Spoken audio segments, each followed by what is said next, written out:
Gerald Anderson, inamin kay Julia Barreto na nabuntis niya si RC Muñoz.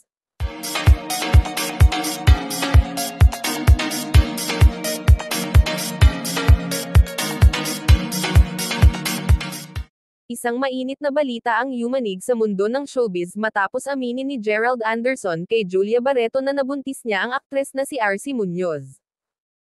Ayon sa ulat, personal na sinabi ni Gerald ang katotohanan kay Julia upang hindi na ito manggaling pa sa ibang tao. Labis na nasaktan si Julia sa revelasyon ngunit pinili niyang manatiling tahimik sa publiko. Sa kabila ng sakit, pinuri ng ilan si Gerald sa pagiging tapat at paninindigan sa kanyang nagawang pagkakamali. Hindi pa malinaw kung kailan at paano nagsimula ang ugnayan nina Gerald at RC.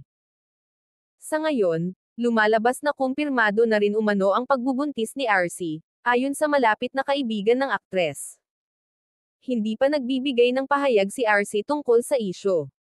Dumagsa ang suporta ng mga netizens kay Julia na ngayoy humaharap sa isang matinding pagsubok sa kanyang relasyon. Inaasahan ng publiko ang susunod na hakbang nina Julia at Gerald sa gitna ng eskandalo. And this are Chika for today mga ka-showbiz, sana nag-enjoy kayo.